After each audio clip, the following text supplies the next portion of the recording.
I'll ask you. Everybody watch what they say now. Yeah, Okay, really. I wasn't aware that we were recording them. so for the It's only recording, been when they're Zoom. It's only been when they've been Zoom. Yeah, if you don't feel like being recorded, you can always duck out, but we're not gonna, this isn't to embarrass anybody, so don't worry about it. all right, It's I'll basically a work on the backup for agenda. programs. Let's get the show on the road so we're not here all night long. Christina, can you have the floor, please? Thank you very much. Good evening, everyone. Christina Williams with the Charles Village Community Benefits District. I have a few announcements that I just wanted to bring to the group.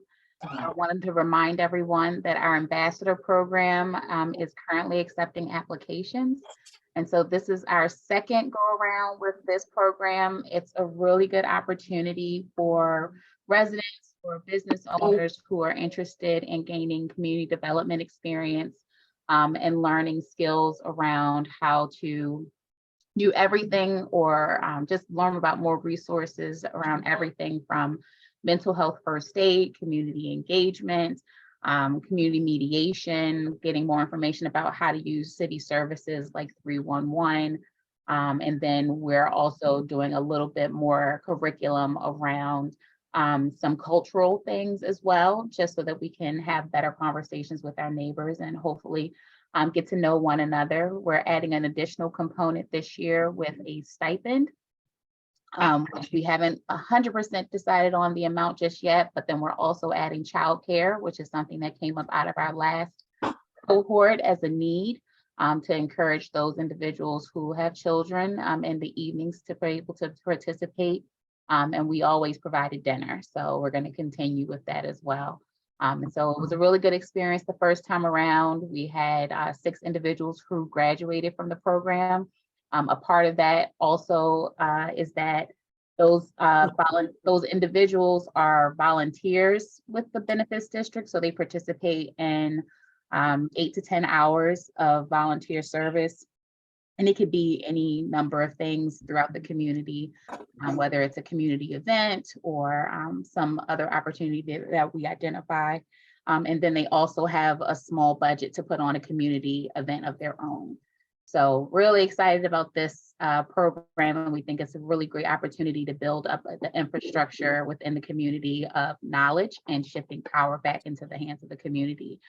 So if you have any questions or are interested in applying, just send an email to info@charlesvillage.org, and I will put that in the chat for everyone.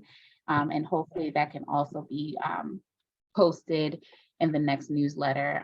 Beth, I'll make sure to send that information to you. The other thing I wanted to mention is that we currently have a survey that's out there. It was listed in the Charles Villager, but it has since been updated to get a little bit more information. This survey is really more so about collecting information from community members around our services. So how effective are our services? How often are you engaging with us around services? Thank you, Beth. How often are you engaging with us around our services? But then also if you can identify for us things that we maybe aren't currently doing that could be really beneficial. This is all in a process to begin having a conversation around our budget for next year. So we've done surveys in the past where we focus primarily on safety, but now we want to have a conversation around what we're currently doing and how effective it is within the community, and where we should be making improvements as well. Just hopefully it's another way to engage with everyone and to get feedback from folks and to get an idea of whether what we're doing is actually beneficial to everyone. And we know that surveying is not the only way to get that information. We hope to continue to have conversations with people in many different platforms. So like here in this community meeting, we've talked to folks at community festivals and just reached out to individuals in many different ways just to get that feedback. So hopefully we can combine all of that data and get a well-rounded view of where everyone is, and hopefully come up with some great ideas on how to improve our services to be more beneficial and to meet the needs of everyone in the community. And I did add the link to that survey in the chat as well. So please, if you have a moment, take some time to complete that. The other thing is our leaf removal is well underway. I know I had mentioned in the Charles Villager that we would have a map on our website to show where we've been. Couple of issues. So we've had a very difficult flu season. So we've had a few folks out sick. We also, and it wasn't just the flu, just people sick, family members sick, kids sick. So we've had a staffing, our staffing has been up and down this past month. Plus we had 4 holiday days. And then we had a cold spell during there. So we've had a lot of issues this month that kind of like, we couldn't really keep track of where we, the way we had intended on moving through the district. So we went where the need was greatest. And so what we'll be doing is updating where we've been in this past month so that we can let folks know where we still need to go, instead of having a by the day kind of update. So that will be on our website next week, and you can follow along with that. But you can also always reach out to us and let us know if there's a particular issue in your block with leaves. Our intention is to also make sure that our team stays as safe as possible. So if we need to request that cars are being moved in order to get to some major, to get to some blocks where there's some major issues, we may have to schedule for that as well. Right now, we've been trying to follow where street sweeping is happening, because that tends to also be where some of our streets are most impacted by the leaves. So we're making our way through, and I appreciate everyone's patience with that. And we'll be going through the month of December to collect as much as we can. The other announcement is we have a winter clothing drive that started this past Monday. So we're collecting new and gently used coats, gloves, scarves, hats, and preferably new socks. And those items can be dropped off at our office Monday through Friday between 8 and 4 p.m. If there's a need to collect those items anytime after those times, you can always email info@Charles Village to schedule either a pickup or a time outside of that for us to collect those items from you. But we appreciate any donations folks can give. Our outreach team is also purchasing items like hand warmers and supplemental coats, not coats, but supplemental scarves and hats to be able to give out during this season, and partnering with Barclay School to ensure that we have some items for the kids as well, and possibly some of their family members.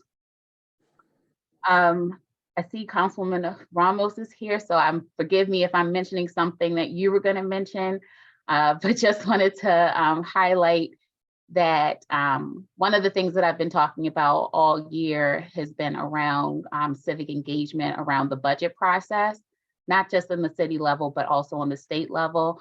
And the finance department is hosting community conversations around the budget starting next week, December 6th. And I believe that information was in your newsletter as well, Councilwoman Ramos. So would love for folks to pay attention to that.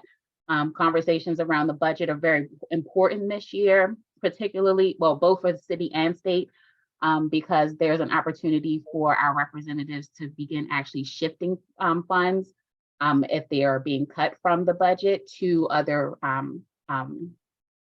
line items.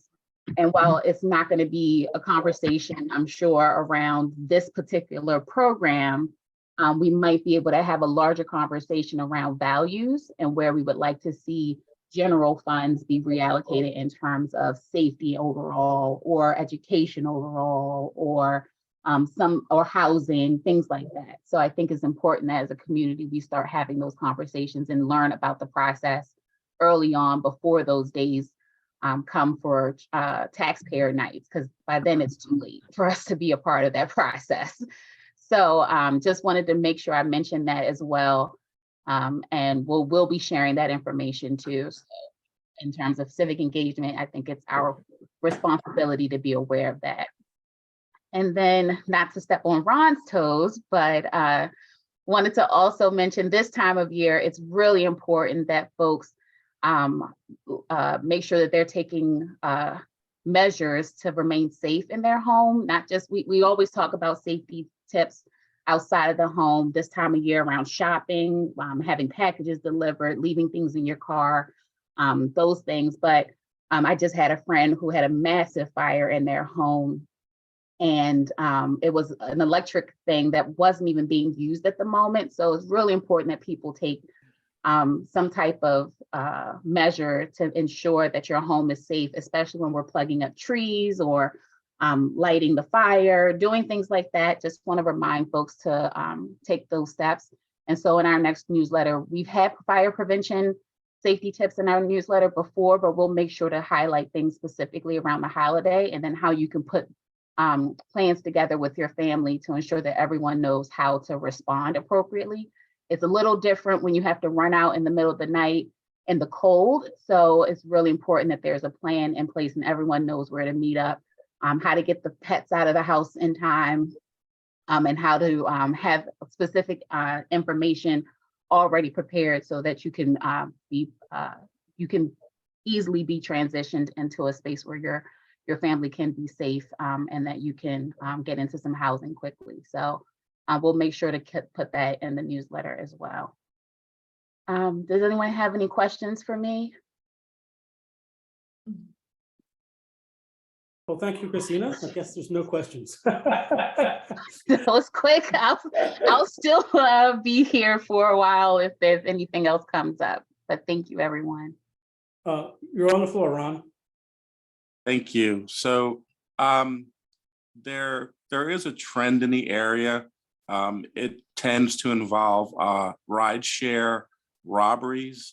Our district has not been affected by this trend yet, but I just wanted to kind of get out in front of it and make sure folks knew that this particular trend was happening. So basically, what happens or what occurs is individuals carjack a rideshare operator. They then take over that individual's phone, and when you call in to request a rideshare, you are then potentially getting into a car with someone who has carjacked the car. So basically, they've carjacked the car from the operator, say Uber operator. Then they pick you up, and of course, they then carjack you. Sometimes it involves more than one car. There's often a trail car involved. And so this is something that I think we need to watch out for. It's been covered in the local news. However, I was in a meeting yesterday, and I got the impression from the meeting I was in that there tends to be more of these that are occurring that we kind of know about. Again, our district has not yet been affected. The biggest impact seems to be south of us, the central area of the city or downtown area of the city. Ways to sort of combat this issue involve apps that provide location share with someone else. Uber has been very good about providing information, sharing information with local authorities as well. The biggest thing, though, is when you're reaching out to a ride share, when the individual arrives, you should pay close attention to what the individual looks like. That is the biggest thing that would be sort of out of the ordinary.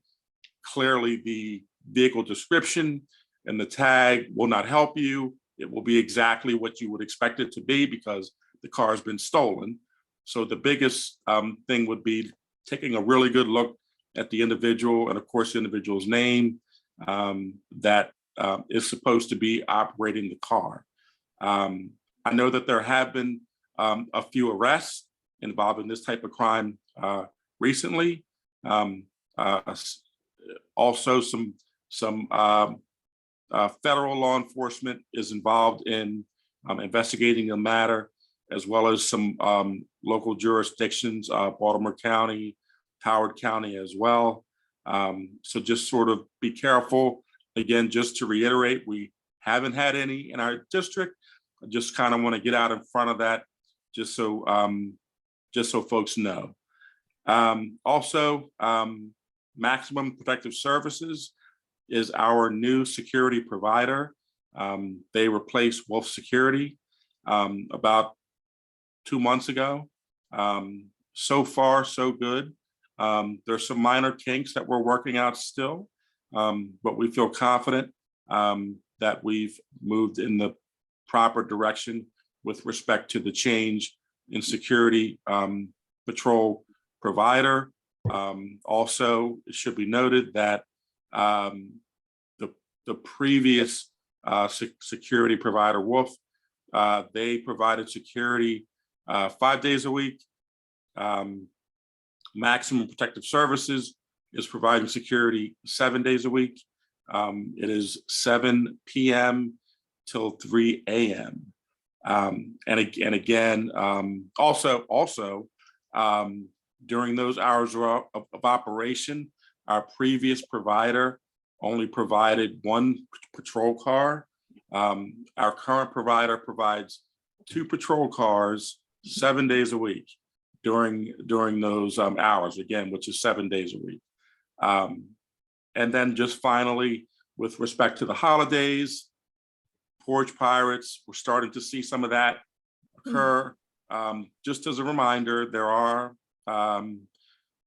places in the district that provide for leaving packages at those locations.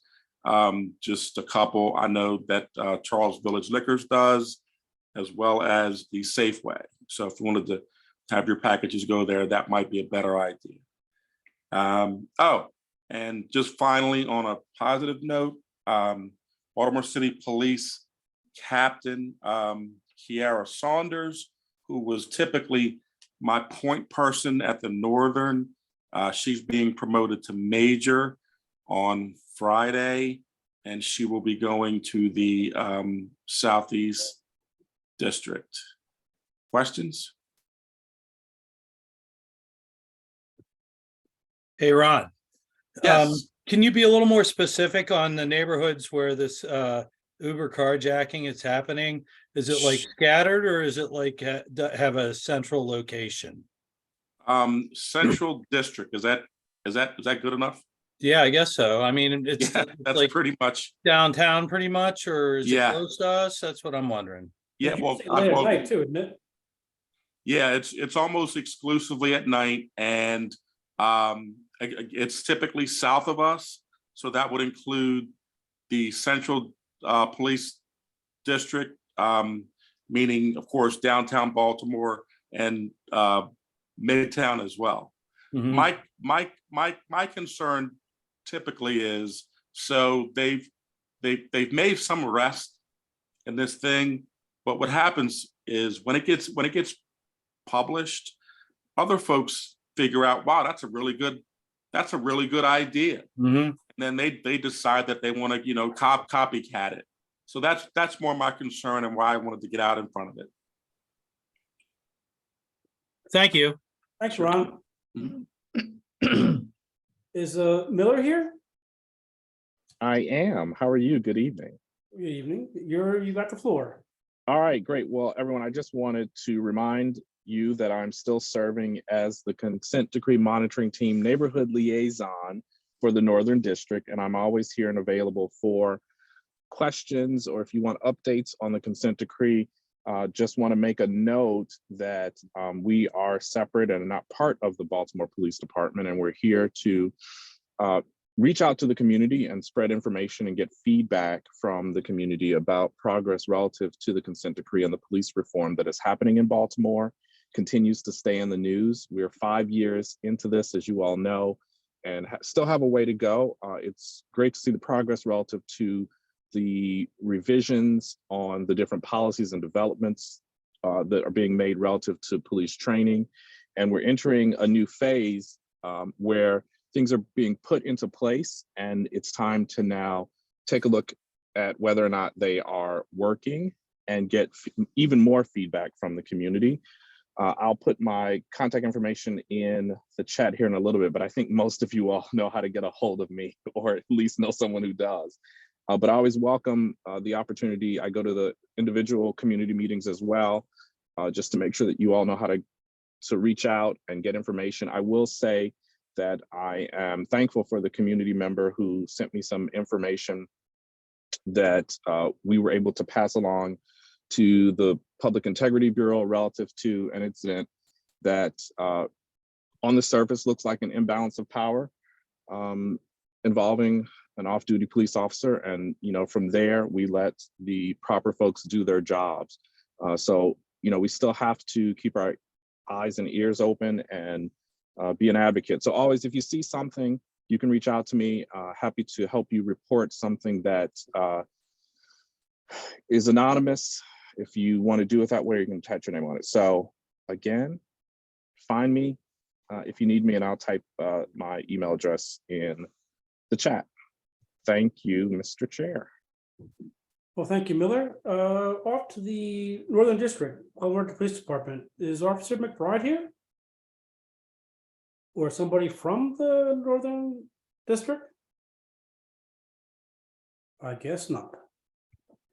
So we're off to Leah Lynch, Mayor's office. Good evening, everyone. I do not have any updates or anything from the mayor's office. And I'll be honest, I've been a little out the loop because I've just got back off of leave. So, but I don't have anything for you guys today. However, if there's any questions or anything that you want me to take back and I can get back to you on, please let me know. You can say it now or you can leave it in the chat. And that's all I have tonight. Thank you, Leah. Perhaps if somebody has any questions for her, to leave a message in the chat and she'll pick it up. That'd be the easiest way. Okay, Councilman Ramos, the floor is yours. Hi, everybody. Good evening. Great to see you all, my neighbors. I do have a couple of things. Christina already mentioned about the budget meetings, and I believe the one for the 14th district is in January. So we'll make sure that we will get that information to everybody to participate in those meetings. Our office is also thinking about how we can engage our district directly on the budget, since we have this new, the council has this new power to move money around in the budget. So that's exciting and a lot of responsibility that we want to take very seriously. On Saturday, this coming Saturday, December 3rd, the planning department is having their big, One Baltimore, Our Baltimore planning over at Poly. I think it's mostly sold out if you all haven't gotten there yet, but I think they have a waiting list. It's really just a way to figure out what has already been happening with a comprehensive plan. It's a 2-year process that the Baltimore City has to go through every 10 years because of the change in the census. And so it's an important meeting to figure out what's happening and what's next, and bring your input. And I know there will be more sessions and more meetings to come. The mayor's Christmas parade is on Sunday. I represent most of where the parade goes, and it is one of the best parades in the state, and also had a little bit of drama these days, but it is definitely happening. So if you're interested in walking in the parade with the group that I have, I'd love to have you. If you want to just watch, it's a lot of fun. It's a very long parade. The marching bands are the best, but it is a great way to continue to charge into the holiday spirit. And of course, I also represent 34th Street, where we have the light display, and I hope you get a chance to go there. There's a couple of new residents on the block that have some new things to see. So it's a lot of fun. Some of the work that I've been doing, you've all seen, I think in the news, the work around inclusionary housing bill. We have another work session coming up in December. Hopefully that again, one of many tools that we need in the toolbox to provide more affordable housing. We'll continue, I know we'll get a good bill, and we're working on it. So that's exciting. And then major milestone happened today. I know this is kind of wonky, so just give me a second to explain. As you know, I've been working very hard for years and years around our vacant properties, trying to address vacant properties. And we have a new system that we are using now to be able to have the city acquire more of these privately owned vacants and then make them available to community, because all of these vacant properties, there's 15,000 of them roughly, and the city only owns about 1,200. So we know from research that I've done in my district that we have a lot of them that have liens above the value of the property. So we have this new process called in rem. It's a Latin word that when the liens get higher than the value of the property, the city can automatically foreclose and take possession of the property. This will allow us to have a block by block solution. The first hearings for in rem were this morning, and it's very exciting. We have the chief judge has been working with us on dedicated docket, and the magistrate is amazing. So I know it's kind of wonky, and watching a court hearing would be kind of boring, but I was very excited about this. And so we will be continuing. There will be hearings every month. And then as we get more capacity and momentum, there'll be every week. So it's very exciting. The court is prioritizing our cases, and it's just, after working so long on this, it's finally nice to have, some progress. So anyway, thank you very much. And I'll be here to answer any questions you might have about this or any other items that you're interested in talking about. Thanks. I have a question. Is the REM process used in any other city? Yes, actually, Detroit has, we actually stole it from Detroit and Atlanta and a few other cities. Detroit, as you know, had a major vacancy issue. They had 80,000 vacant properties after the foreclosure crisis. And they're, around 15 now over the past 4 years using in-rem. So it's huge. It's really big. And but we need to have that capacity. Part of it is just getting the capacity to the more lawyers and title attorneys and all of that to make it work. So yeah, it's very exciting. So after the city takes hold of it, does it go to auction at the one house at a time? No. Because it was derelict, the proceeds do not have to go to the old owner. So that does not have to be auctioned off, which is a really good thing, because often, and what you're seeing in the paper with all these investors coming in, they're buying them from the auctions. And so in this case, it wouldn't have to be auctioned. There are blocks in my district that we're trying to redevelop. And so those are being acquired and available for a developer who's already made a relationship with the community as to how that would go.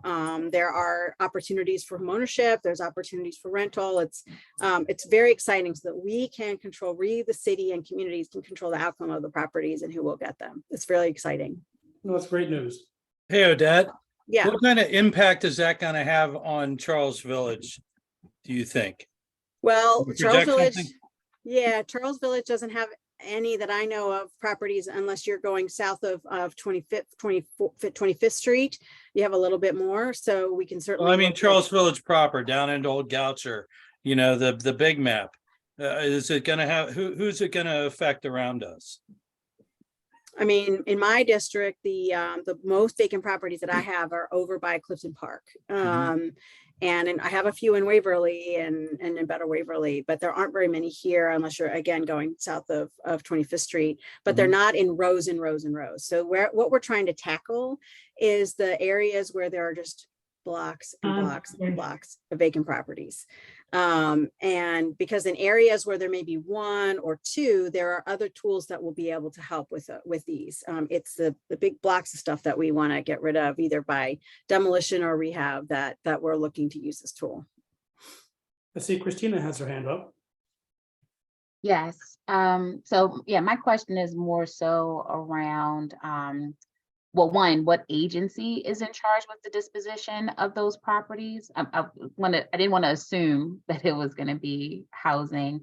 And is this an opportunity in terms of reallocating funding to support this effort to build up the capacity and infrastructure of that agency to dispose of those properties. But then at the same time, and I know these are like a ton of questions, at the same time, help with creating a program to support Black and Brown developers to get access to these properties. Yeah, so your last question first. Yes, there's already been discussions around what that would look like, and building that capacity. Black Women Build and Parity, and some of the ones that have been doing the work have been in those conversations. It is a capacity issue because there are areas in West Baltimore that don't have community development capacity, meaning there isn't an organization that's doing it, and there has to be one there to be able to, well, there doesn't have to be, but it's better if it does. And so there's definitely an opportunity there. And I think that the DHCD is working in their impact investment areas. There are 7 impact investment areas that actually was created through Mayor Pugh's office and Michael Braverman, but this administration has kept them. And one of those areas is in my district over in Coldstream Homestead, Montebello, where there's specific planning and organizing around what we're going to do with the properties. But we're not limiting it to that. So one of the things that we're letting folks know, and this is a great way for people to participate, is that there are times where the liens are not stacked up quite yet to get to the over the value of the property. This is the bill. This was my bill. You dial 311 and you ask for a vacant building inspection, and that will trigger $1,000 citation.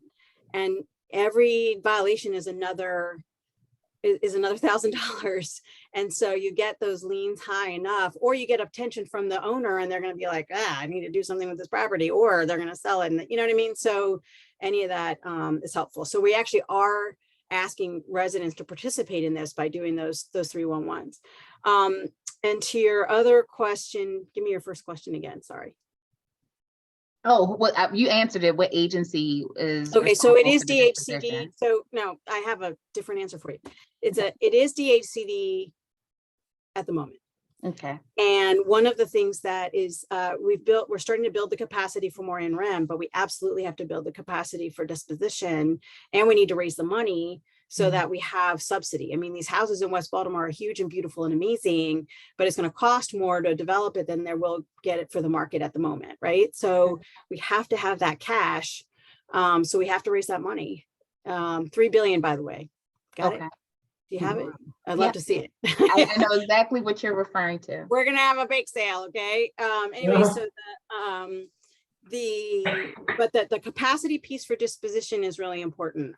So we're in discussions right now, whether it's a really sort of beefed up, DHCD, or frankly a separate entity, a land bank, to be able to just focus. That's all their focus is. Acquisition, disposition, get it out the door, bring in the financing, so that is my bill, by the way. And so we're in negotiations at the moment, trying to figure out if that's the right way to go, or if it's, working through the current administration. So those are the pieces, right? You've got to acquire the properties, you need to have the money, and then you got to get them out the door. And that has to be done quickly, efficiently, but also transparently, right? We want to make sure that, communities are involved, that, there's, and the way that I have it written in the land bank, it's all very, very transparent. So we'll see how that works. Yeah. And if we even go with a land bank, or if we work on, building up the capacity of DHCD, I think there's lots of discussions that we're having at the moment. Yeah, I see another opportunity, and I'm sorry to take up additional time. I see another opportunity with school system, and where there are, I know a part of Blueprint, one of the recommendations was around apprenticeship programs. And if there is a process, or if there's an intention around a ton of construction or HVAC or those types of needs, it sounds like an opportunity where those programs could be that curriculum could be built out and really move forward to prepare for this onslaught of opportunities, so that there are more people in the trade and available to actually have really good jobs and careers in these trades. So Yeah, that's actually because I represent Mervo. So Yeah. Mervo has the building trades Mhm. and really does need that access to pipeline for our young people to be able to then get a job right after they're leaving Mervo, or they get an apprenticeship and then, go. So that is something that I've discussed with the unions in terms of how we can do that, but also I've put together some partnerships as well. Now with CTE spreading to other schools, that obviously is an opportunity as well. I do think that is something that still needs work, and frankly. that's a state. And a- a- it's state entity. I mean, there are ways that we could build that capacity and have those pipelines and work directly, particularly, if there's going to be an RFP, for instance, for a block of properties on the 1600 block of Gorsuch Avenue in my district. Like, one of the requirements could be, there's ways to be able to do this. So that part still needs to be thought through a little bit. But we also have, Youth Build over at Civic Works, where they've already been doing the training, and they've been doing some work on the firehouse over in the 1700 block of Gorsuch Avenue. And so those are some pieces that I think are real opportunities here that, we certainly need to continue to build out. So I'll be in more conversation with the school system and also with MOED and others to make sure that those connections are made. But anyway, we could build that into how we actually disperse the properties as well, right? So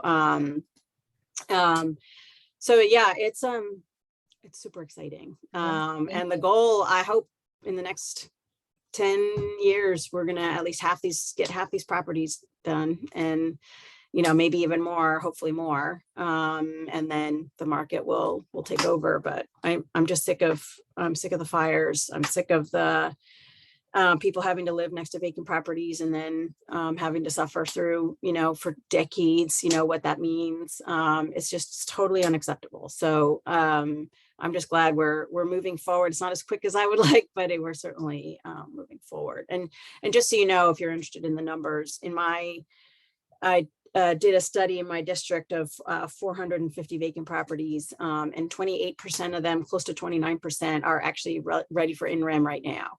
And then another 30%, 35% are that approaching NREM, where we're going to be doing the 311s and 311s. So that's like 65% of my vacants can be taken care of in the next, 4 years.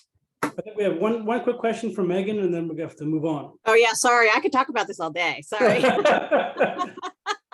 Well, I am happy to hear and to catch the tail end of that. Sorry, I was late, but Odette, you might know that Preservation Maryland has a campaign for historic trades. Yeah. Actually, the historic parks, the National Park Service, their training facility for every park preservationist, contractor, carpenter is in Frederick, Maryland.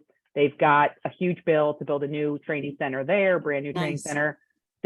So I have found, I used to work at Preservation Maryland, so I can say this. I would really love to make sure that their national campaign for historic trades has a very strong Maryland impact. At the moment, it's having a lot of impact elsewhere as they're building it. And so I really want to, as much as possible, bring them into making sure that this is relevant in Maryland and connecting them with those other programs. So that's my pitch, to just keep historic trades, the campaign for historic trades, like, aware of what's happening, because even though it's based in Baltimore from Preservation Maryland, a lot of their impact has been elsewhere. And so I'd just like to see that. They just put out a labor trade study by Donovan Ripkema, who's like this preservation economics guy, guru. So I'll put that in the chat. But heritage areas, historic preservation, but it would be a shame to see this happening in Baltimore, but Preservation Maryland not catch on to it. Yeah, I think that's great, because actually, most of these houses would qualify for those kinds of rehabs. And so I think that makes a lot of, thanks for bringing that to my attention. And they don't even have to be like registered historic. No, I understand. What we're talking about. We're talking about just old, which is, and they even several years ago, AIA did a study several years ago, now at this point, 5 years, if not more, that over 50% of all registered architects' work is on existing structures. So it's not even that they're historic, but they're existing structures. And so that's where I see this as well, not necessarily in new builds, which is not where Baltimore's really, we're a That's not rehab where it's city. going. Yeah. Yep. Okay, thanks very much. I appreciate that. Thank you. All right, so moving on, is Councilman Stokes here? No. Okay, Jennifer Milkey, Johns Hopkins University. Hey, everybody. It's good to see everyone. I'm Jennifer Melky. I'm the Director for Local Government and Community Affairs for Johns Hopkins University in Medicine. I just have a quick few project updates. First, as far as the study at Johns Hopkins, that's the old Blackstone apartment building on 33rd and Charles Street, just to give you just a quick update. I know that you've all been seeing the construction, but they're expected to open on schedule for fall of by the academic year of 23. So hopefully everything remains on track for that. I know Christina, you had asked about that. So that is underway. The Student Center, the excavation, as you know, that there's been a hole for the Student Center on Charles Street for a really long time. Just so you know that they'll start working on the structure in the next few weeks. So you'll start see some vertical movement probably over the next, several months. Some exciting news. So the ice rink that was at the tennis courts is going to be returning, and that will start on January 13th and run through February 19th. We'll probably do, some advertisements, and as soon as that's ready, the information as far as registering for that, and we'll just make sure I communicate that out. And then also just a quick update as well that the sidewalks on 29th Street and Maryland Avenue are being replaced. And so that work began this week, starting on 29th Street. It should be completed this week. And then also then next week, Maryland Avenue will be done. So just want to give you a heads up on that. So and then I'm going to, as the president of the board for the 29th Street Community Center, I do have to, really, again, personally thank on behalf of myself, but also the organization, the support that the CBCA has provided to the organization during our major fundraiser. And obviously Sandy's been very helpful, but I saw many of you all there at the event, and we raised, almost, actually over $35,000. So we really view that as a success. So it was a great evening. We look forward to more events, but just wanted to thank you all. Well, that's great news. I think Brian has a question for you. Hi, Jennifer. Just want to check in. First of all, thank you very much for getting one of the signs turned back on. I know there was a big problem with the electrical grid and a whole bunch of gremlins there. Any idea if the second sign will be turned on? I mean, if one is better than none, but any idea if the second sign will ever be turned back on? Brian, I told you to keep me in the loop. Apparently I'm not driving by there at nighttime, so I will check with folks. I don't think we knew that it was out. So I will, you're my guy to remind me or to tell me that it's out. Or any of you, please reach out to me if you notice that either the signs are not working. Those are the great colored signs, on St. Paul Street. But thank you for flagging that for me. It's most often the north sign that's out. Okay. The southern sign is on 9. I drive by there frequently, and 95% of the time it's on. Okay. But it's the other one that's not. The north one, that's the problem. Exactly. And you guys spent too much money on that for not to not. Well, we all want to enjoy it. So thanks for letting me know. I will make sure that Mike knows that. All right. Thanks. All right, Sandy, let's talk about the PUD. Okay, so this is the map that shows the A is the current district, which was established in 1996. And B is the block in the 300 block, the row houses that at the corner is Tambers. So they will become a part of the new, with the new ordinance. That's a key element for the ordinance, the purpose of the ordinance. Another major purpose, which we're going to focus on tonight, is that in the PUD, we have a list of uses specific to the PUD. And this grid. You want this one or the other one? No, just quickly show the other one first. this was an analysis that Peter Duvall did. He's our guru with zoning. And so he had the tedious job of going through all the zoning code to look at uses that relate to the 3 zones that are within the PUD, R8, R10, and C1. And so he identified those. And in this new ordinance, a major other goal is to update the language so that it conforms with Transform Baltimore, which is the new zoning code as of about 5 years ago. So in the first edition of the PUD, there were a long list of uses, but Transform simplified that. And so we're now working within that framework. So, George, if you can go to the next one. Sandy, before you do that, the columns that are filled in the under R8, R10, and C1, are those existing businesses that are there right now? No, they're uses. This is strictly about uses. The What's permitted? possibility, whether But they're okay. there or not. Okay, They're what's allowed or what's not allowed. It's okay. So the zoning, just for some zoning 101. So R8 and R10 is residential 8, residential 10. Those are multifamily, and you can have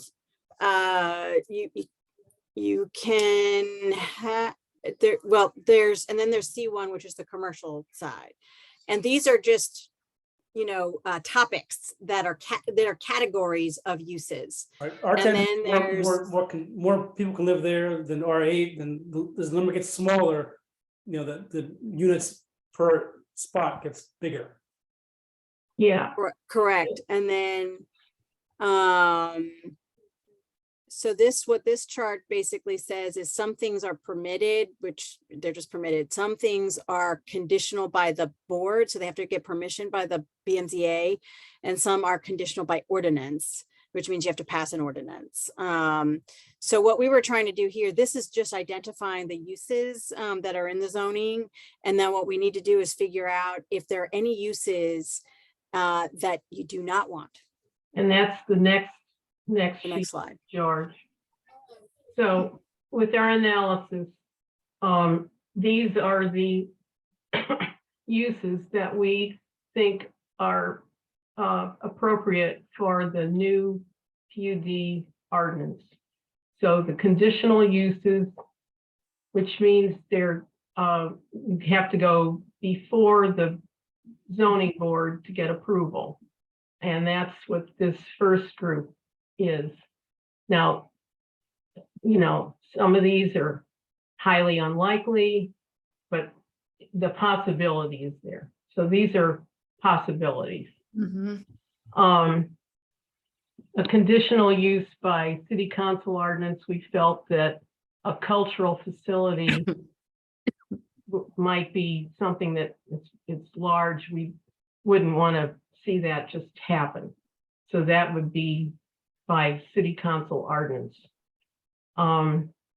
Permitted in the PUD is this list. And when we created the PUD, one of the things that distinguished it was that we were able to have outdoor dining. That was a benefit of creating the PUD. So that's an example of something that's permitted. Whereas in other places in the city, you have to go through BMZA to be allowed to do it. And not permitted, this is the list that we feel are onerous uses that would not be appropriate within our PUD. So Al Berry is on. Al, are you still on the? Yeah, I'm here. Yeah, so Al is a part of this, creating this ordinance. He represents the owner of Tambers for the expansion, but Al, of course, has a huge, long history as a city planner and very familiar with zoning uses. So Al, do you want to add to this? Just to say that there's been a lot of work between the city, a lot of neighborhood people like Peter and Sandy and others, to try to bring this 25-year-old PUD, which was unique at the time because it was a community-sponsored PUD. Most PUDs have basically one developer that owns a lot of properties. This was, a lot of properties that was really followed the Charles Village Master Plan that I was involved in back in 95 and 96. And the zoning code at the time did not really anticipate these types of community-based planning initiatives. But Sandy and Hopkins and many of the property owners were successful at creating this unique and what ultimately I would argue is very successful way of balancing new retail development to make a village center with community review and input. So when Transform Baltimore was passed about 5 years ago, they just really were trying to reform the plan unit development process. And there have been over 100 PUDs in the city, frankly, but this is a unique one. It still is a unique one. So we now have a situation where we have to make certain of this new expansion consistent with Transform Baltimore. The old zoning code had, for the sake of argument, in business areas, 100 uses that were listed specifically. Transform Baltimore said, we don't need to do that. We're going to simplify it so that it makes it easier for developers and property owners to come up with, and revitalize their areas. So this has been going on for a while, and we're now at a point where, with Councilwoman Ramos's help and guidance, we're getting close to having something introduced. And as Sandy mentioned, I have been representing the owner of Tambers for many years to try to get things like outdoor dining, which the current zoning of Tambers does not allow by right. And that doesn't make any sense, given they're a block away from all the outdoor dining that is permitted, a block, south of 33rd Street. So I'll be glad to answer any questions for the owners of Tambers and the block of 33rd Street. But feel free to look at the uses that are there. There have been some attempt to try to keep the restrictions of uses that should not be there by right and make them go through a zoning approval process or not be permitted at all. So that's what we're here tonight, just to expose everybody to this.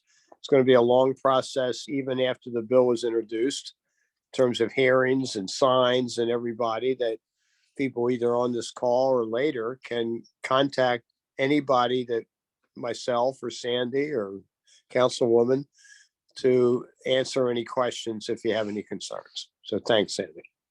I think Miller Roberts has a question for you, Al. And can you also, is it possible you put your contact information in the chat in case somebody wants to reach out to you directly? Yes, I'll do that now. Great. Miller has a question for you. Yeah, George, and I don't know if it's for Al or for the councilwoman, and maybe I can get this offline, but knowing that all but one or two of the properties on the east side of the 3300 block of St. Paul are owned by the same person. And when we do this, is there any change in like the process that would be involved in combining? And I asked this once before, and we started talking about it, but if you wanted to combine all of those properties into one, how does this impact that? process? Well, someone could do that now, independent of the PUD. The property has high density zoning, and one could theoretically, this hasn't been proposed, but it has been discussed, could buy all the properties and combine it into a building that could be redeveloped into a apartment building or something else, but not commercial. It's not zoned for commercial. The PUD, one aspect of it that many people might see as an advantage is that you get a development plan that's approved as part of the PUD. And Charles Village was unique in that there was very little of a development plan, because at the time, the idea was to promote redevelopment, but it was also forced, that redevelopment, which you saw in the 3200 block of St. Paul Street and Charles Street, really required a city council amendment, because the development plan was not specific enough at the time of the original adoption. So there is no development plan that's being proposed for the 3300 block of St. Paul that you just mentioned, for Tambers and the other properties, many of which they control, frankly. There's no development plan. And the idea that Tambers had for that block was to allow commercial uses to go into those buildings, renovate the buildings, similar to what you've seen along 36th Street in Hamden. You got where you've got many of the former houses that have become retail by small businesses. And they have, I guarantee you, every year, people coming to them and say, why can't we put this or that in this clothing store or whatever? And the zoning did not allow it. So we're at a point where the PUD was the best way to, and we could ask for rezoning, and we did ask for rezoning. The city actually recommended rezoning, but it was not approved under Transform. So the idea Councilor Ramos and Sandy Sparks had was to just extend the PUD, and we'll have design controls, which that haven't been mentioned yet, but there are design controls over signage and community review of all that, which I think has been fairly successful to the south on 33rd. So yes, it could happen, Miller, but for any change to beyond, if those buildings are, that would be a major amendment and would require city council approval. Which is why we wanted to extend the PUD up there anyway, to be able to have that, because the PUD is restrictive. That, allows much more public input and the need to have any major amendments to be done by ordinance. Matt, I see Rich had a comment regarding fraternities and sororities. The idea is by permitting them that they would actually formally be acknowledged as being a fraternity and sorority house, as opposed to now where they are not legally created, they just happen. And that does not work. I live next door to one. So it's in the neighborhood of the university. It's most appropriate to have that use there, and hopefully relieve the rest of Charles Village of some of that pressure. So your thought is that if this was allowed, then the people next door to you would not be there? No, they'd have a real opportunity to create a real fraternity and sorority of house, as opposed to just taking houses and not using them properly. Well, it just seems to me that if they're allowed, it's like a carte blanche, and no matter how bad actors they are, you can't do anything about it. But this is in the PUD. The PUD we have design review, there are governance of the area that does not exist elsewhere. I mean, this has been going back when I was in Charles Village, and I'm not suggesting this is what the community might want to do. But if something is not permitted by right in the whole neighborhood, but it is permitted by right in this PUD, one might argue that it's an incentive for a fraternity to look at where it's permitted rather than where it's not permitted. Doesn't mean it's going to happen, but that's, I think, Sandy, it's the Yeah, philosophy behind this. Yeah, incentive to move them into the PUD area. But yeah, so right now we have some folks who are just renting a whole house and then it's becoming animal house. Thank you. Exactly. But in general, Al, can you like give us an elevator speech? What is the good things that the PUD is doing for Charles Village proper here? Well, if we're talking about the historic PUD, the master plan that I was involved in for the benefit district saw a need to create more of a retail environment that both Hopkins and the neighborhood would benefit from. And that crossed Charles Street. And many people on this call may not have been around then. Some I recognize their names were. So there was always a debate and some hesitancy by Hopkins to cross Charles Street with any kind of Hopkins related retail, much less institutional uses. And I think a benefit of the Charles Village master plan was to allow and recognize the benefits to the community if it could be done in conjunction with Hopkins. So that goes back 25 years or more. Now, the PUD set the stage for the zoning, which would not have allowed that to happen the way that it has happened at all. Now, one could argue whether or not it was a benefit to the neighborhood or not. I mean, I don't live in the neighborhood anymore. However, as an outsider who uses it consistently and many of the businesses there, I think it's benefit. And there were some people that have been coming to community meetings about this that have argued that that's the greatest thing that could happen to Charles Village, to make it a real vibrant live, work, play neighborhood. So that's subjective and people can disagree with it. This particular block of 3300 block of St. Paul Street, and I'm speaking obviously selfishly and biased for my client, has been a somewhat moribund and sometimes absentee owned and vacant properties that is surrounded by what? You're surrounded by a Hopkins dormitory on one side to the south. You're surrounded by a Hopkins, a Union Memorial parking garage, an office building behind it, an 8-story garage to the north of it, and Hopkins buildings on the south. It is not in the middle of the Charles Village residential neighborhood. And it really acts, I think, as a logical extension of what's happened south of 33rd Street with minimal impact in terms of there's residential permanent parking.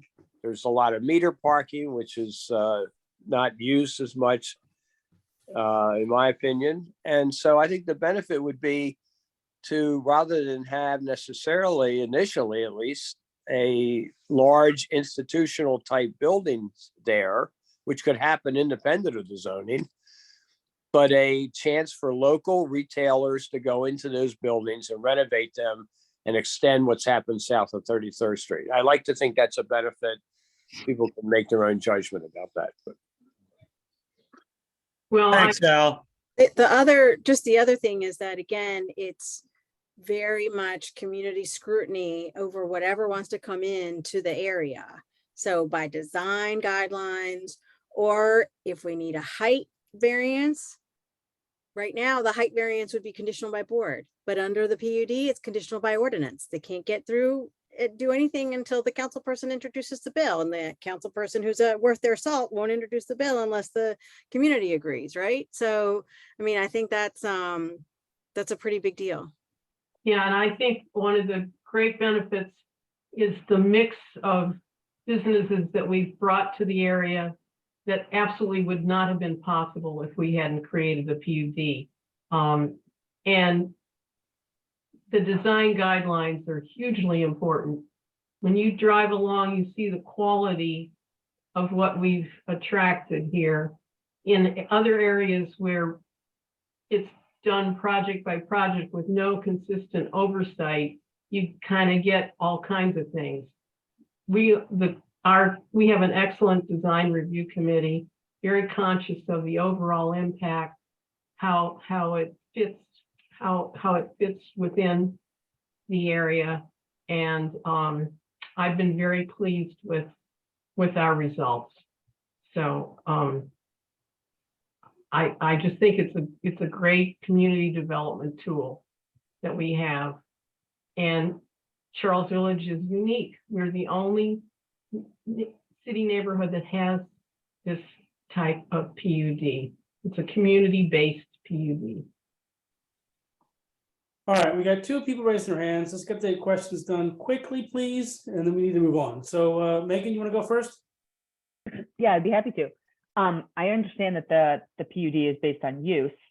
I would love to see, without being too restrictive, design review and continue to have height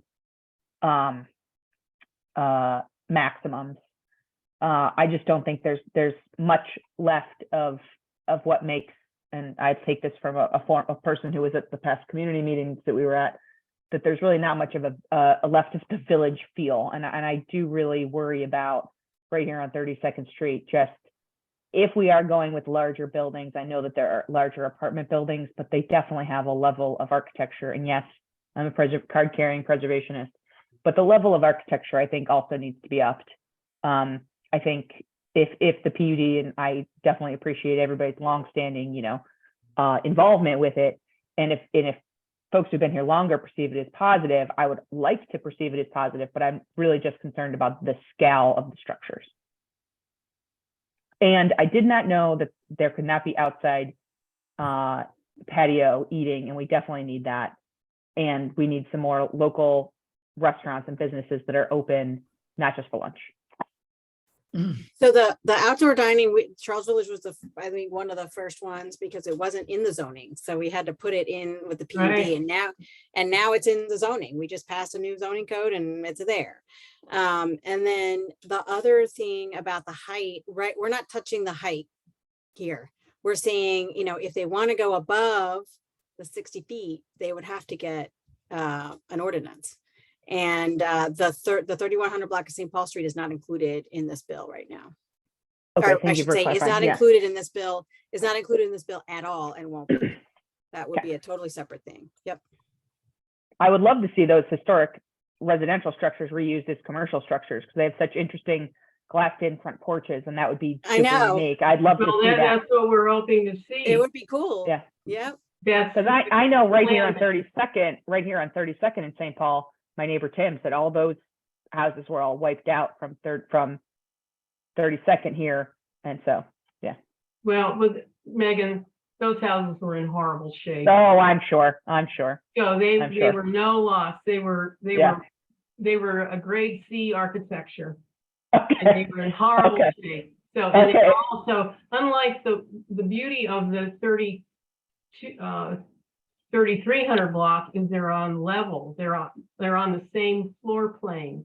So Yeah, the ones that were torn down were a block. They were like almost a story above the grade of the street. You had to walk up steps to get to the front of the buildings. Interesting. Well, I'll take your word for it, Sandy. Thank you. Well, we had design plans. Tom Gamper created to make the case for them to be commercial. I mean, first we had to make the case that we should have the PUD, and all of the development that followed was not envisioned, believe me, by when we created it. We were mostly interested in getting these business uses into the area. So You don't want to be here all night, so let's get the one last question from Alex, and then we'll move on. Marie is our planner and so it'd be great to hear from her also. Okay. Hi all. What are the plans for sharing out these changes, like more broadly? I mean, I know that there was a meeting where this was all put together. I don't know how many people were there. There's like 23 people in this meeting.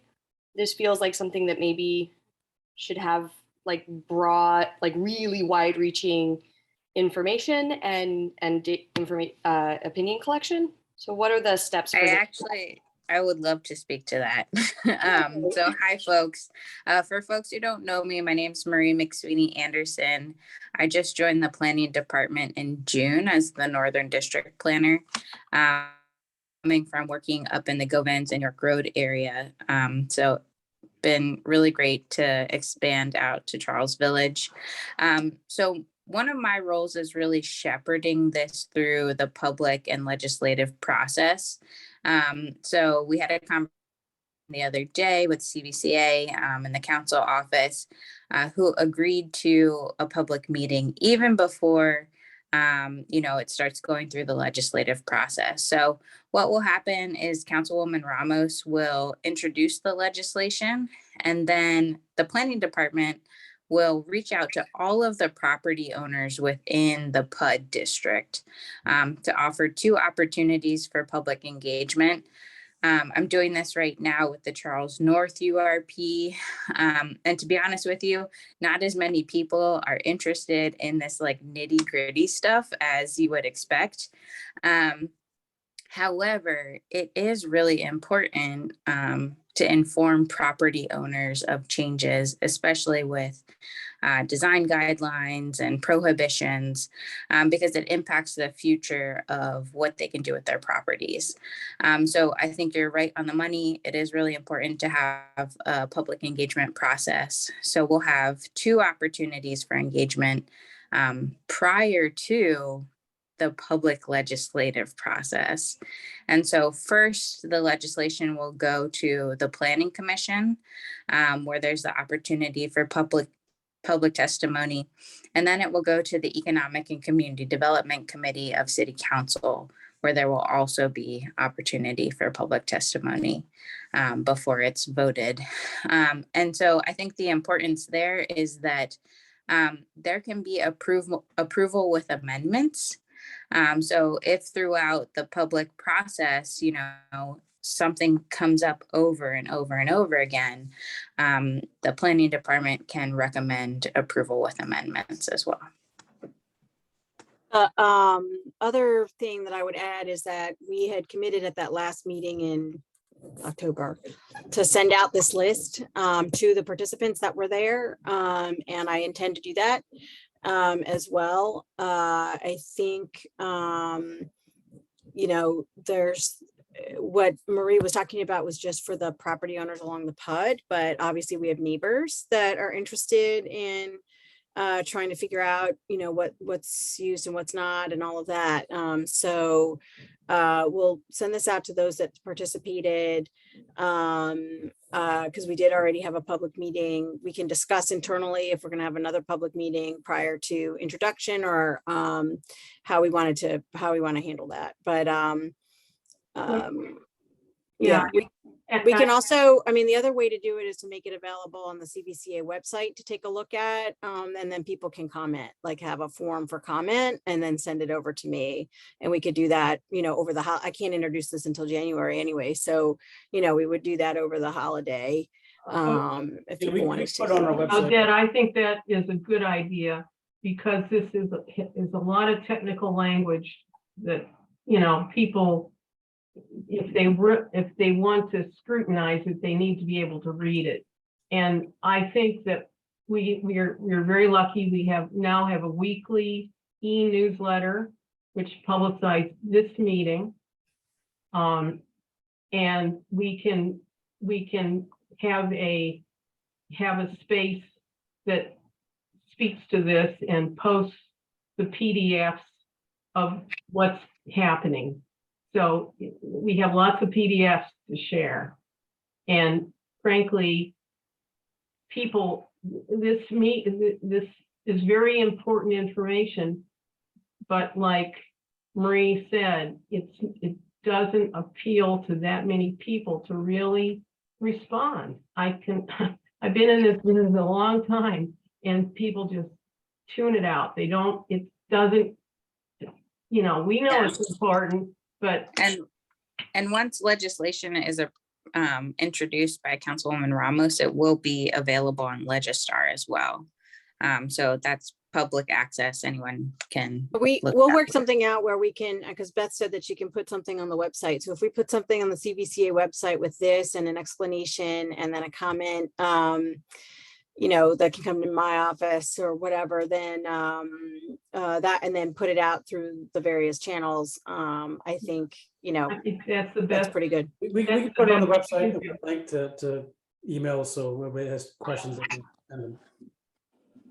Hey, Sandy, I would like to say that I really appreciate the fact that you brought this out in this meeting. I think you all did a really great job presenting the ideas that you're having in the committee. And I just want to say that I appreciate you doing this. Well, thank you. Thank you. Oh, now you make Sandy feel all warm and fuzzy.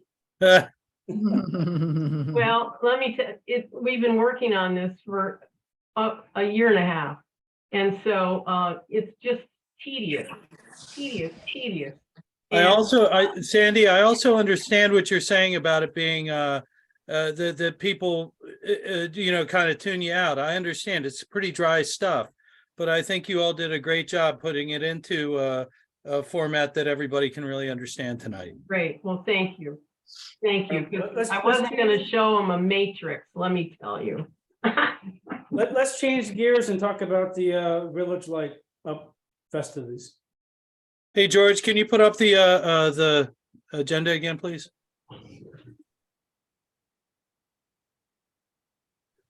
Gotta find it. There we go. So Sandy, you're on the floor. Well, I can't resist this pun on a lighter note. We have, I think we have a great new holiday festivities program, series of events. And working, Janice and I, this is kind of, it's really a melding of Janice and I working on the 2500 Calvert Street Green, which is coming along magnificently, in my humble opinion. And then tying it to what started last year is the Light Up Charles Village that John Spurrier and Beth and I don't know who else worked on, but John got it going as a contest, and it's being reintroduced in a bigger way, and hopefully even, you know, so the second year will be a real test of its power. And the beauty that we have now is the gateway is the 2500 Calvert Street Green. So we're tying that into 2 walking tours, and they'll be during Christmas week, which happily is the 27th and 29th. It works out very nicely. It's midweek and it's weekdays. And so we have those, and we have them posted for $20 per person. And that's very exciting. That will be taking people through to see lighted. Oh, it's 15. I'm sorry, 15. I'm thinking of another tour I'm working with. 15 is the same price as the Garden Walk. So we're working on the planning, and this Saturday and next Saturday we're having the bulb planting. Janice, you want to speak to that? Yeah, we've got about, I can't, Sandy, I don't remember exactly how many hundreds of bulbs we have. 600. 600 to plant. And we've got some teams lined up, and we're working on getting additional volunteers. So this Saturday between 10:30 and 12:30 at the corner of Calvert and 26th Street, we will be planting bulbs. And we've got shovels and just bring your work gloves if you're interested. we'd love to have you. And we're going to be planting the bulbs. We planted the shrubs about 3 or 4 weeks ago. So those are in and taking nice hold. And by the next spring, with the bushes coming up and blooming again in the spring, and the daffodils coming up, it's going to be absolutely gorgeous. And the lights are on right now along the fence from 5 o'clock in the evening to 11 o'clock at night. And then in the next couple of weeks, John Spurrier has several sets of lights that are going to be in the trees behind the fence. So it should really be a pretty awesome approach to Charles Village as you come in up Calvert Street from the south. So. Yeah, and Janice found, we're very lucky, technology's on our side. Janice found these lights that are battery operated with, they're on the fence and automatically come on at 5 o'clock or go off at when? 11. 11. Yeah, they're on for 6, off for 18. So. Yes, you light up everybody's night. Yeah, right. So, and we had a nice little, it was a small turnout, but it was very, people were very excited about it when we had the little launch on, 2 Saturdays ago, Janice? Yes. So. Yeah. John Spurrier was there with hot cider, and we had some cookies, and it was great. Okay, moving on. Do we have Terrence here from DPW? Yes, I am. Good evening. Good evening. How are you? I'm good. I'm good. Good evening, everyone. I'm Terrence Brown, your DPW community liaison. I don't have any specific updates for your community, but just more or less a citywide reminder that DPW will collect up to 5 bags of leaves along with your regular trash on your specific trash day. So it's just put that out there as a reminder. But other than that, no real updates. Again, for your specific community, I'll be putting my contact information in the chat. So if you have any questions or concerns at a later date, you can always reach out to me. Or if you have any unresolved 311 concerns, you can always send me those service request numbers, and I'll follow up on those for you. Terrence, I did have one question for you. I'm not sure if you have an answer for me or not. The new recycle cans are great, but the lids are not. A lot of them have come cracked and some of them are breaking in half. I think it's a citywide issue. Has DPW noticed anything about, done anything about this, or? Well, I don't know. I'll say this. I've heard that and I've passed that on. We do have not only the recycle cans, but the regular trash cans coming in. I don't know if that particular concern was something that was looked into before this last order was put in. But I do know that that's something that, again, we are aware of, and that I'm going to say in the future would be addressed, because I do not believe that's something that was being spoken about prior to this last order of for the cans being put in. Okay, because it seems like the recycle cans in general, just the lids just don't seem to be tough enough. Mm-hmm. Yeah, I heard that from my neighbor, and I would really like to be able to get a smaller recycling can. Is that possible? No, the only size that we have is the size that we're currently using. But you do not have to, or you're not obligated to only use that can for recycling. You can use other things. You just want to make sure that it's clearly marked recycling, and we will collect it. Even if you have one of the older recycling cans, the yellow, we'll even, take the recycling out of that. Mr. Brown, is there a way to get a new can if your lid has broken? There is a way to request a new can. You can just go contact 311 and put a request in for a new can, and just make sure you maintain that service request number. I know that we had a lot of cans on back order. Those cans are going to be arriving, and we'll get those out. So I don't know exactly what the number is that was ordered, but my best guess is that, you know, we would have ordered more than enough. So that way, understanding that there are going to be other cans and other people who have issues, for whatever reason, there's a lot of cans that are stolen. So people have to request new cans. So it may take some time for you to get a new can. And I say that to say that just like with recycling, you're not obligated to use the city can. So if for whatever reason you don't have it, you can continue to put your trash out in other trash cans, as long as you know you have a nice fitting lid on it until your new can arrives. Do you have an idea as to like some horizon on when the new cans will start arriving?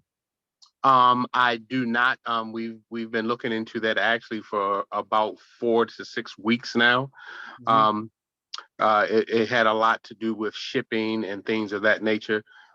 So hopefully very soon I can follow up with you specifically on that if you'd like me to, if you wanted to take my information out of the chat, and I can get a response to you, or I can just respond to the community organization's email. I would appreciate that if you went to the community organization's email. Okay, no problem. Thank you. Well, Terrence, I have to say thanks for joining us, and it's nice to hear that the city cans are so nice, people are stealing them. Yeah. All right, moving on. Is Bruce with us? I am, yes.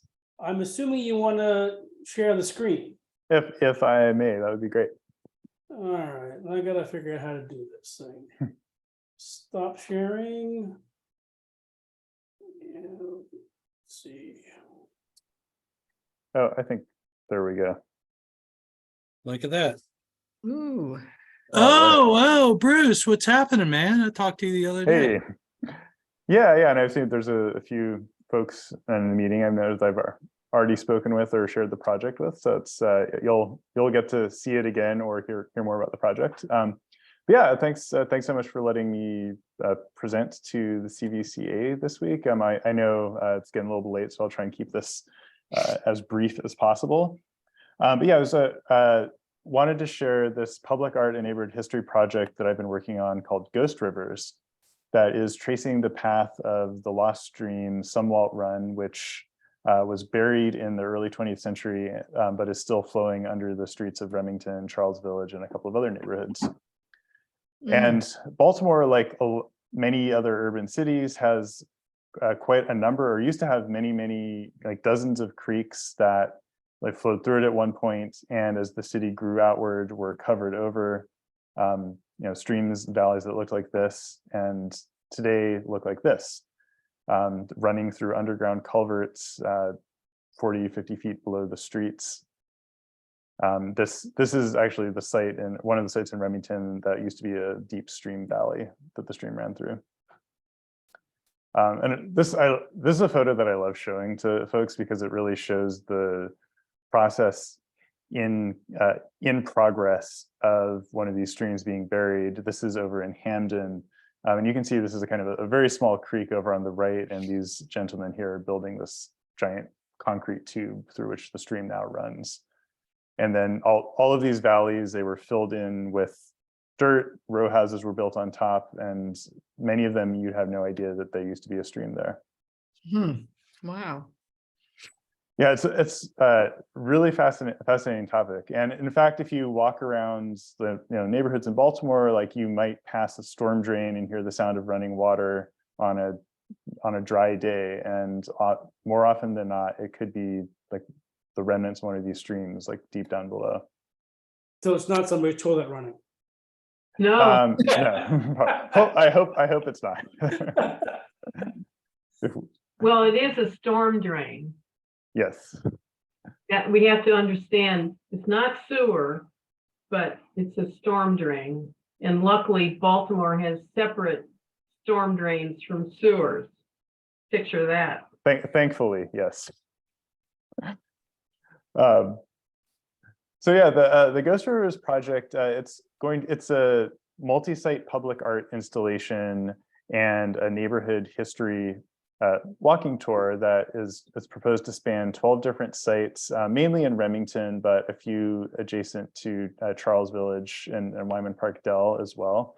And yeah, those of you involved with the Dell have already seen a version of this presentation. But the project is going to visualize the original path the stream used to flow through as close as we can determine today.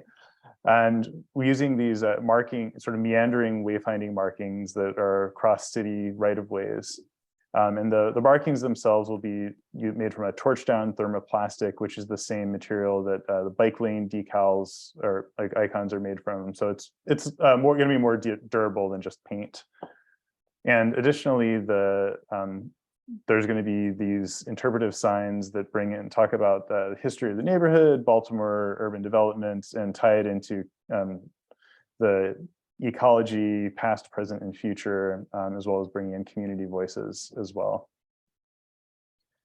And the Wyman Park Dell is actually the only remaining part of the original stream valley that still exists. And so if you've ever wondered why the Dell is lower than all the surrounding streets, it's because the valley here was only partially filled in.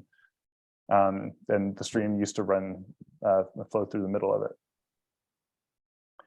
So the project is slated, the first handful of installations for the phase 1 are slated to be installed in Remington in 2023 for phase 1. And second phase of the project is proposed in South Remington, as well as the area surrounding Wyman Park Dell in 2023 or 2024, depending on funding availability and the like.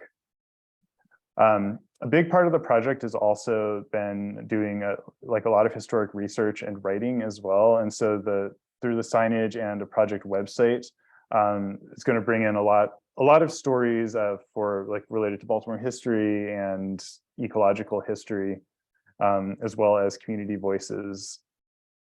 This is actually a photo of the Dell, and you can kind of from 1905, and you can sort of see the stream, the creek kind of running through it down here in this lower left corner. And I've been conducting some interviews with residents primarily in Remington, and just trying to bring in weaving community voices so that the project is really going to layer in a lot of different histories, both on a personal level as well as ecological urban development. And one of the reasons that I was really excited to present the project tonight is I've obviously wanted to share the project with the community in Charles Village, get your feedback and input, but also I'm still collecting archival research and materials on the project. So if any of you have your own kind of stories or experiences related to Somewhat Run or buried streams in Baltimore, Charles Village, or even if you are aware of any sources of maybe historic photos or materials related to the stream, please contact me. I'd love to chat about the project and also hear what you have to say and what you have to share. Working with a lot of really great partners on the project, as well, including Blue Water Baltimore. This is our environmental education partner. And this has really been a passion project of mine for the past couple of years. You can I won't go through the whole detail, but basically where we're at this point is kind of for the phase 1 site, sort of finalizing our submittal package for the city, as well as working on the website, which will be launched in full hopefully sometime over the winter. There's currently, if you go to ghostrivers.com, there's kind of some placeholder information about the project. But I definitely encourage you all to send me an email, go to the website. There's a mailing list if you want to get updates about the project. And yeah, feel free to jump in. And I don't know how much time we have for questions, but I would be happy to answer some if there's time.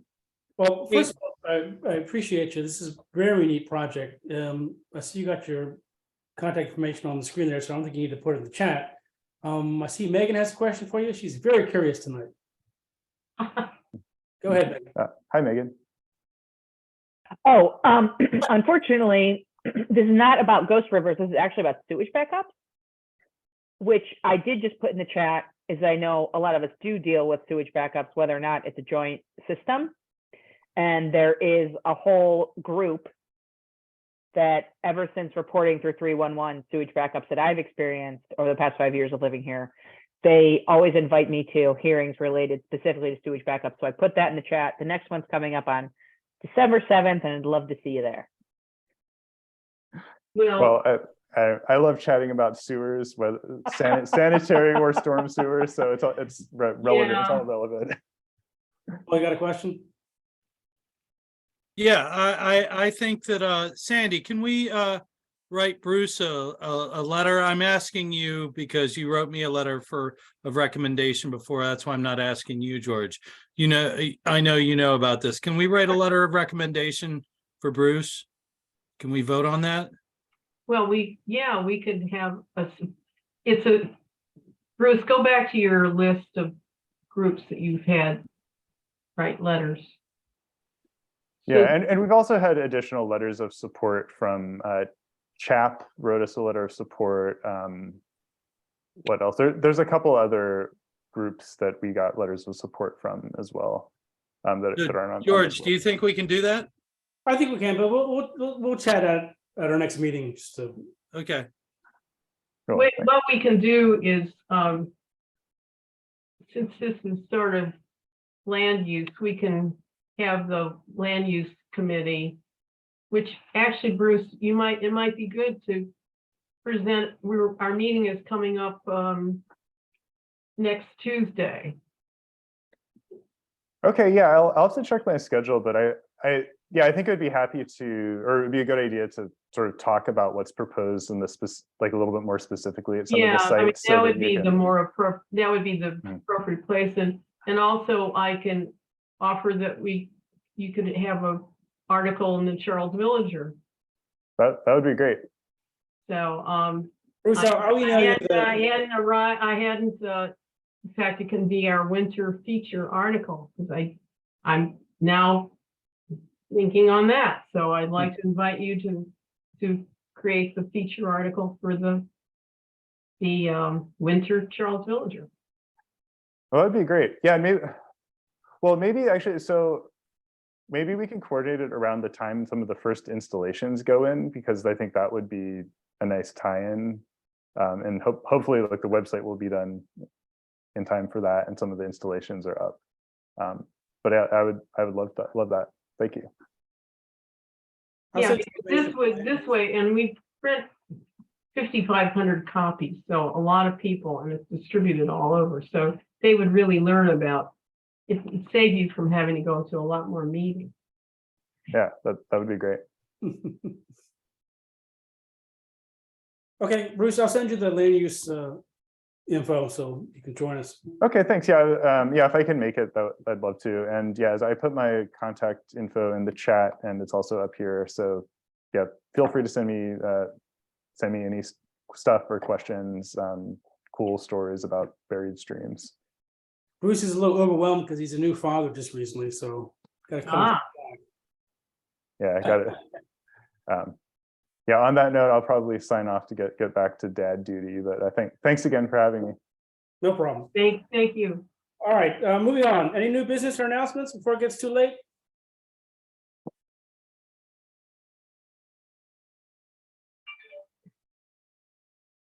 Yeah, George, it's Janice. Just one quick announcement. It's time to renew memberships for the upcoming year for the Charles Village Civic Association, and letters will be going out within the next week to our annual membership folks. We've got around 100 of them. So if you're one of those people and you get a letter, please respond and renew your membership for another year. And the website now is, thanks to everybody who's working on it, thank you so much, is up and running beautifully in terms of filling out the membership form, clicking over to charge your membership, and submit your form. The whole thing takes about 5 minutes. So it's real easy and it's very quick. And just encourage you to please renew for next year. Janet, I'm just curious, do you have just a ballpark number on how many 10-year memberships we have? I would say gosh, probably about 30 Okay. of the sustaining memberships is what you're talking. Yeah. Yeah. And if you up to a sustaining membership, if you that would be 6 years for $100, then you don't have to worry about this annual business.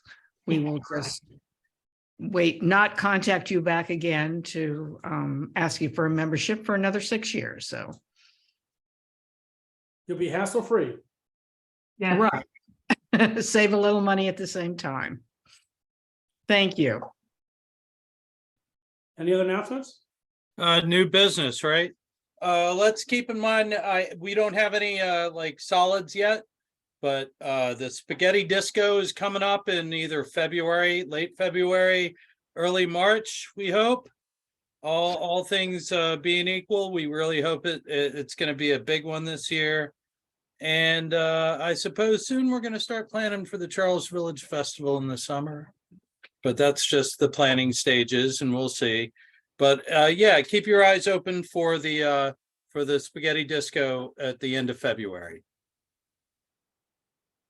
Anyone else? So is it going to be, Paul, is it going to be at the Peabody Brewery I don't know yet. I don't know. I'm just kind of like throwing the spaghetti on the wall right now. But it's always a good time. We haven't decided where we want to put it. You know, we've talked to people at I've talked to the priest who is in charge at Philip and James, and Right. he seems to be amenable to having it there again. But you know, I'm not sure. That was kind of like a little shaky. That's the best place. Yeah, it is. And actually, I will commend the new priest is excellent to work with. Mm-hmm. Not like he seemed very kind to me when I met him. Yeah, he introduced me. He introduced himself to me at the last community meeting we had there, and he seemed like he was like right on board with having the disco there. But you know, I don't want to make any guarantees, but I'd love to have it there again. Yeah, no, I will only encourage it because it is the new priest friendly and the assistant. They're all friendly. Yeah. Is Roxanne still like in charge of the building? Do you know? You know, I think so. Okay. We haven't been there, but when we've been there 2 times recently, they've been wonderful to work with. Yeah. Okay. Whereas in the past it was horrible. So I'm sorry. It is getting to be late. I don't mean to be keeping you all. Yeah. Talk offline about this if you need to, guys. Yeah. Any new announcements or so I want to go. Any public comment? I move that we adjourn. A second? Second it. So concludes this meeting. Good night, everyone. Good Love night. you all. Take care. Good night. Good night.